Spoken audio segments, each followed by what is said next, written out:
Bueno, como me pidieron material de primero, bueno, tengo todo este material de primero, yo hice obra gruesa en el año 2017. Voy a partir con algo corto para que puedan tener en consideración, que es súper, como les digo, fundamental que ustedes lo conozcan, que es el marco general de la construcción en Chile. Y ahí eso es súper importante en obra gruesa, porque obra gruesa es principalmente pura normativa. Primero tienen que conocer que la Ordenanza General de Urbanismo y Construcción, ya que eso significa la sigla OUC, o Ordenanza G General Urbanismo C Construcción. Ya es una normativa legal, ya es una ley, y como dice, contiene los principios, atribuciones, potestades, facultades, responsabilidades, derechos, sanciones y demás normas que rigen a los organismos, funcionarios, los profesionales y particulares en las acciones de lo que es planificación urbana, urbanización y las construcciones que se desarrollan en el territorio nacional. ¿Ya? Y ahí dice que eso se especifica en el artículo 1 y 2 de la Ley General de Urbanismo y Construcción. Una cosa es la ordenanza y la otra cosa es la ley. ¿Ya? Tiene 5 títulos, ¿ya? 6 capítulos, y se subdividen en párrafos conteniendo diversos artículos que encierra la ley.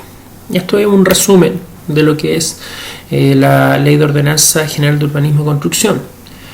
El primer capítulo, que habla de las competencias, ya del artículo 1 al 7, por ejemplo, define el carácter general del documento, de la ley como la ordenanza, cuáles son las responsabilidades del Ministerio de Vivienda y Urbanismo con respecto al tema, información a las entidades correspondientes acerca de las leyes de construcción, contribución de lo que son las municipalidades, la intendencia, las gobernaciones respecto a su aplicación, seguimiento y la supervigilancia de las leyes, porque ellos tienen que hacer que se cumpla la ley. Por ejemplo, no sé, hay un plano de una casa de 100 metros cuadrados y son 100 metros cuadrados construidos, y alguien hace una ampliación y sube la superficie de construcción a 150. Entonces, claramente tiene que estar ingresado el plano de esa ampliación, las instalaciones que se hicieron, el tipo de estructura, y eso es responsabilidad de la municipalidad que se cumpla. ¿Ya? Bueno, las responsabilidades del Ministerio de Vivienda y Urbanismo, ya ahí están todas. Primero, el presidente modifica la ley, ya según el desarrollo nacional que se dé. El mismo estudia modificaciones que requieren la ordenanza para mantenerla al día, ya según el avance tecnológico y el desarrollo social que se pueda dar, ya, y esas modificaciones se aprueban por lo que es decreto supremo. También se aprueban por decreto supremo la planificación regional urbana y el plan regulador comunal. Cada comuna tiene normas, o sea, por ejemplo, hay comunas que ponen normativas a los colores de la fachada de un edificio, que todos tengan tonos parecidos.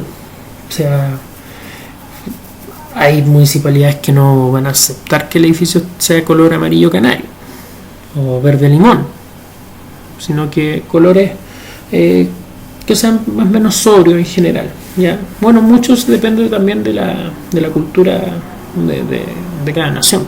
Nuestra cultura tiende a ser muy conservadora. También define qué lugares no se puede construir, que son exclusivas áreas verdes, a parques, a un sinfín de cosas más. ¿Ya? Y eso está en un plan regulador comunal. También por decreto las normas técnicas que confecciona el INN, ¿ya? Y reglamentos de instalación sanitaria de agua potable y alcantarillado. Y ahí también la pavimentación. Todo eso se refiere y responsabilidad del mismo. Y las normas técnicas quedan citadas en la ley. Ya, si están citadas en la ley, se tienen que utilizar e implementar, ya, porque pasan a ser parte de la ordenanza. Las municipalidades, ¿qué hacen? Tienen que ver que se aplique la ordenanza, la norma técnica. Administrativamente tienen que ver la planificación urbana, la urbanización, la construcción, y los intendentes y gobernadores tienen que vigilar los bienes nacionales de uso público que se conserve como tal, impedir su ocupación con otros fines y exigir su restitución en caso conforme a sus facultades. el último ejemplo de lo que es la responsabilidad del intendente y el gobernador. Habla de los bienes nacionales de uso público. Por ejemplo, un terreno ya que no tiene un dueño particular o privado, sino que el dueño es el gobierno, no el gobierno, mejor dicho, el Estado. ¿Ya? Gobierno y Estado no son lo mismo, por si acaso. El Estado es el territorio nacional, Chile, compuesto por sus habitantes, nosotros. El gobierno administra el Estado, ¿ya? Y son elegidos por elecciones, ya cuando uno va a votar.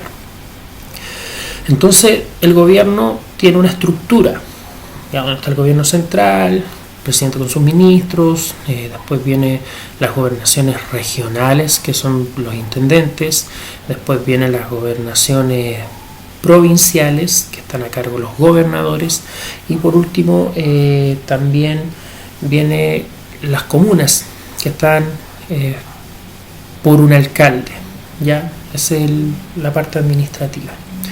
Entonces el intendente y los gobernadores tienen que los bienes nacionales se conserven como tal, que no sean ocupados para otros fines que no sean eso. Por ejemplo, se toma en un territorio, la famosa toma, y ese terreno estaba destinado para hacer un parque, que en las noticias la otra vez apareció un caso similar.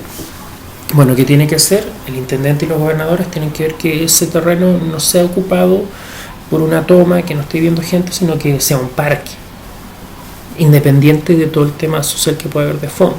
Ellos tienen que hacer cumplir porque eso es lo que indica la ley. Bueno, en ese caso recuerdo que el terreno no era apto para construir viviendas. Entonces, bueno, finalmente llegaron a un acuerdo con esas personas, las reubicaron. Ellos se tomaron el terreno para exigir viviendas, ¿ya? Pero ahí la intendencia y la gobernación actuó y conversó con ellos y el peor de los casos, el uso de la fuerza pública, porque finalmente ese espacio, ese bien nacional de uso público, no puede tener otro uso. Eso como ejemplo, ¿ya? Hay otras cosas más que se podrían ejemplificar. Bueno, los alcaldes, aquí aparece la figura del alcalde, que son funcionarios finalmente.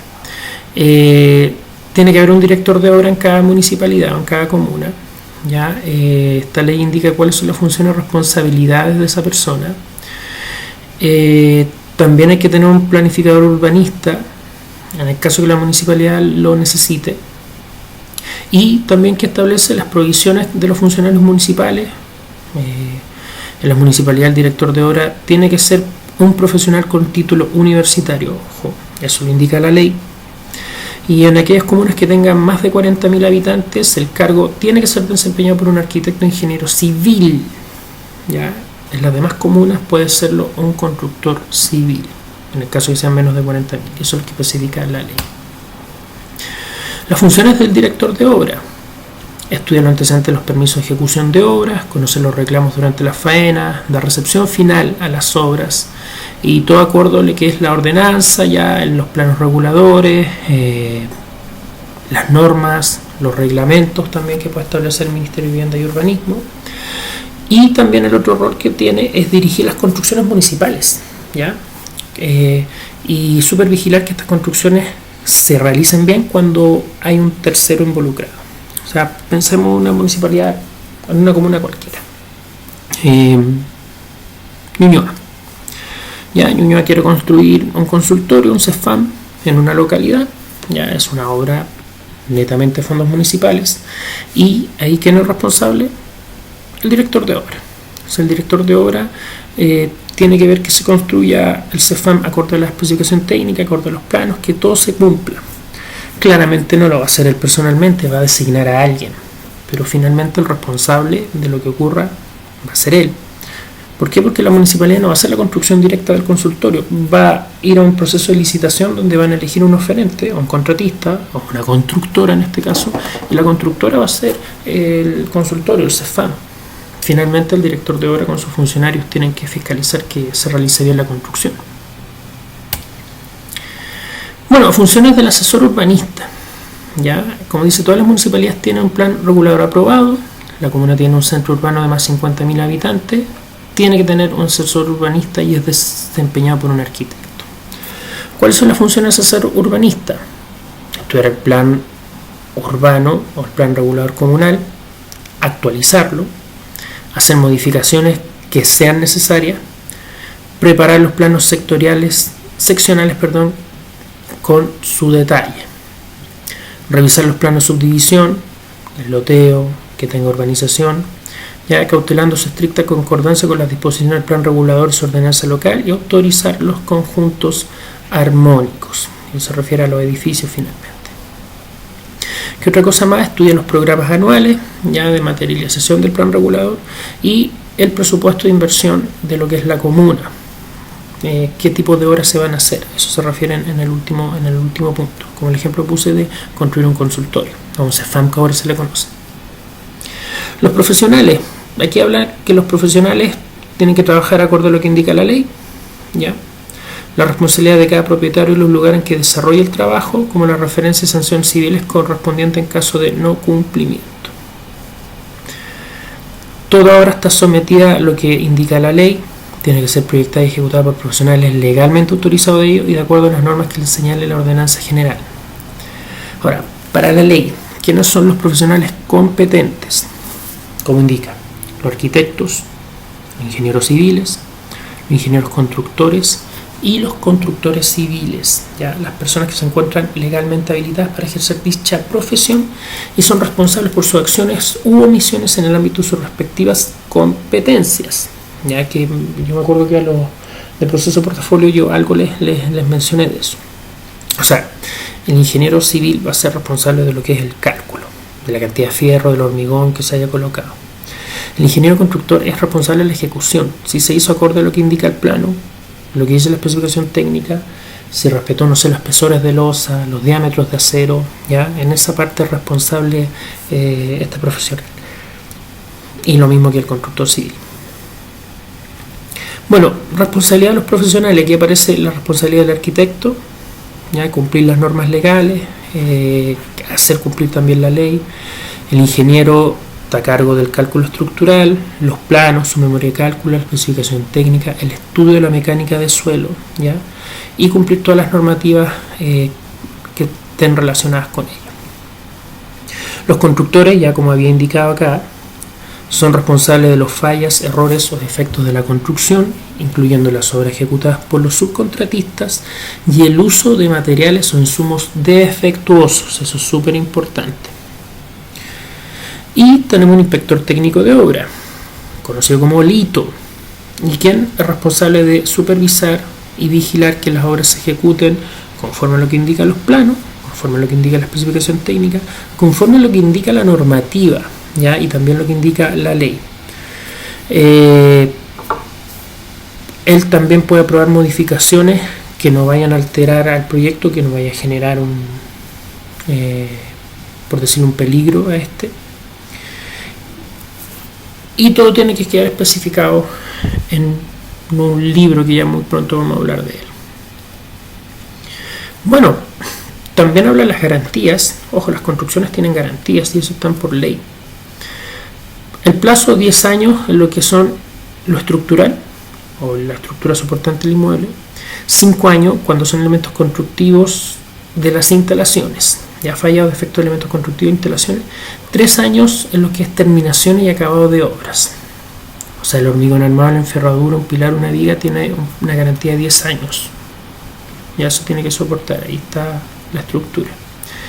La instalación es 5 años, agua potable, alcantarillado, gas, y las terminaciones, que es la pintura, los reboques, los acabados, porcelanato, ya son 3 años.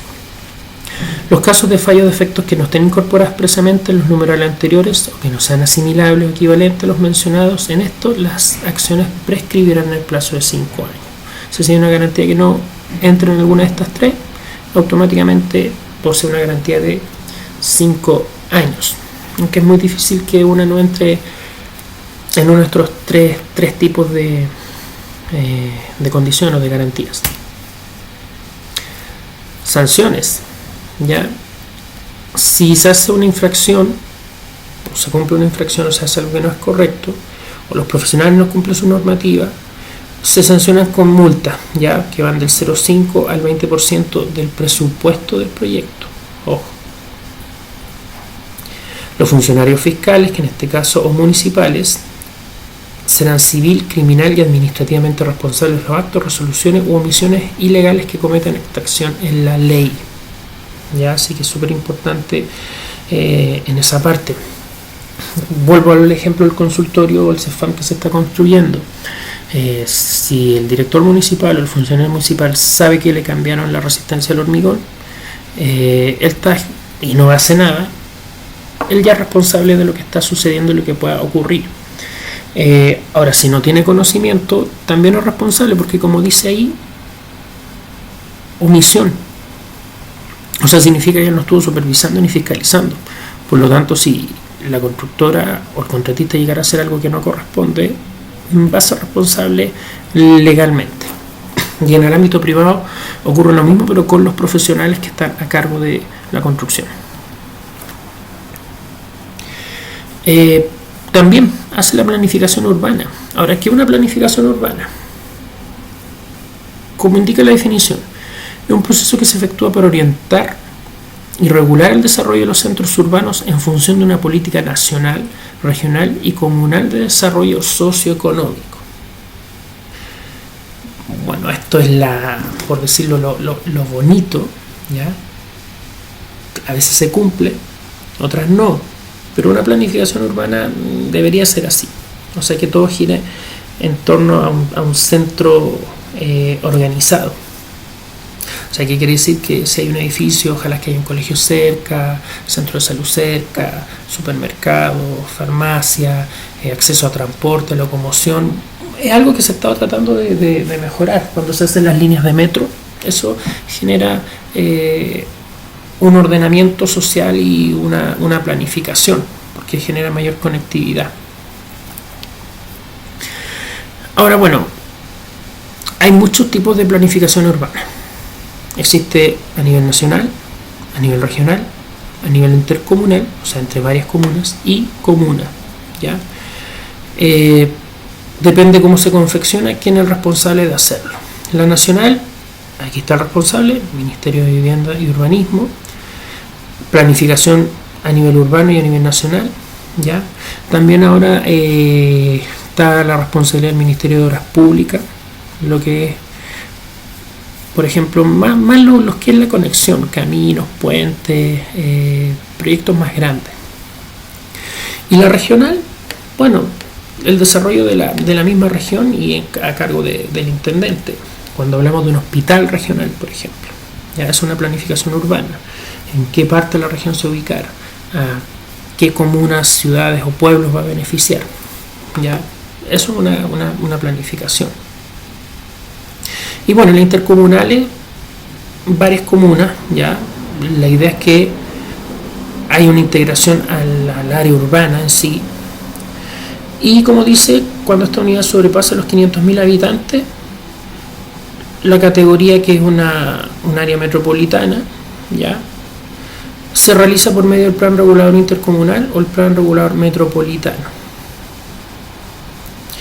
Y el plan intercomunal está compuesto de una memoria explicativa, una ordenanza y planos. Planos que dice dónde se puede construir, qué se puede construir, qué se puede hacer, ya, si se puede expropiar o no. Y la planificación comunal, ya, desarrollo económico dentro de la comuna, tal como aparece ahí. Ahí está un ejemplo, un mapa de ordenamiento comunal.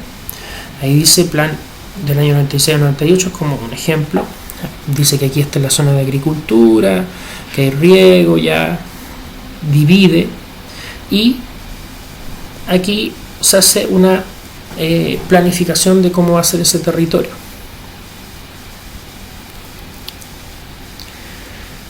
El límite urbano. Define aquí un límite urbano. Obviamente es una línea imaginaria que delimita el área urbana, ¿ya? Y el área rural. Y eso se define en el plan regulador de la comuna. Ahora, simultáneamente se define el uso de suelo, ¿ya? Y a qué corresponden los terrenos que incluye esa área urbana. Como dice, fuera de los límites urbanos establecidos en el plan regulador, no será permitido abrir calles, subdividir para formar poblaciones ni levantar construcciones, salvo aquellas que fueran necesarias para la explotación agrícola del inmueble o para viviendas del propietario del mismo y sus trabajadores, o para la construcción de conjuntos habitacionales de viviendas sociales o viviendas hasta un valor de 1000 unidades de fomento, que cuente con los requisitos para obtener subsidio del Estado. O sea, si los vamos al área rural, en el área rural no se puede hacer esto. No podemos hacer calle, no podemos subdividir, no podemos formar población, a no ser que haya una autorización de una autoridad. Tipos de suelo, ya define 3 tipos: productivo, residencial, agrícola. Aquí en su foto. Productivo, ya, o fábricas que hay. Área para vivir, que es residencial, y área de cultivo o agrícola, que eso se ha visto. Bueno, el típico ejemplo es Maipú. O sea, años atrás, 20 años atrás, Maipú era prácticamente el uso de suelo, mucho uso agrícola. Y como ha ido creciendo la ciudad, se ha ido expandiendo esa comuna, el uso agrícola en Maipú prácticamente ha desaparecido. Ahora es más de uso residencial y productivo, ¿ya? Pero todavía quedan lugares que hay uso agrícola, aunque en Santiago cada vez son menos, pero están más fuera de Santiago. Bueno, explica cómo hacer la subdivisión, ¿ya? Esto después para que ustedes ahí puedan revisar o leer. Renovación urbana, o sea, aquí habla cuándo se tiene que expropiar, por ejemplo, ya, de terreno o vivienda, y quién tiene esa facultad. Aquí tenemos un ejemplo. Hay muchos lados que está en boga el tema de la expropiación porque van a crear corredor exclusivo para Transantiago. Bueno, ahora no se llama Transantiago, se llama Red, para que puedan acceder al micro. Entonces hay que ensanchar por decirlo, las calles, y para eso hay que quitar terreno, y es una expropiación, y eso está indicado en distintos documentos. Bueno, hay un documento que lo más probable es que ya hayan escuchado hablar de él, que es el certificado de informaciones previas, que indica si el terreno se va a expropiar o no. Entonces eso se sabe con antemano. Normas de diseño, ya también está estipulado en esos artículos. Requisitos que tienen que cumplir los proyectos, ¿ya? Que son todos esos. Y ojo, también depende del plano de cada comuna. O sea, hay comunas que determinan ciertos metros cuadrados de áreas verdes de equipamiento, ¿ya? Los permisos de edificación, ¿cómo se hacen? ¿Quién requiere permiso de edificación? ¿Quién lo aprueba? Que es el director de obras municipales. Y como dice, ¿quién no requiere este permiso? O sea, si son obras de infraestructura que ejecuta el Estado, en este caso el país, no requiere permiso de edificación. O los proyectos de carácter policial tampoco requieren permiso de edificación. Y tal como dije, el que concede el permiso de edificación es el director de obras municipal. Ahora, en esto voy a hacer énfasis.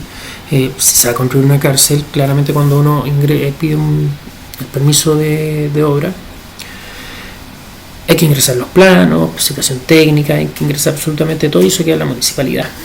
Entonces, claramente hay proyectos y construcciones que son confidenciales y no pueden estar esa información a disposición de cualquier persona. Entonces, por eso que no es requerimiento el permiso de obra municipal en estos casos. Basta con la aprobación del gobierno central, en este caso, el gobierno de Chile, a través de un decreto, y con eso queda todo terminado y listo.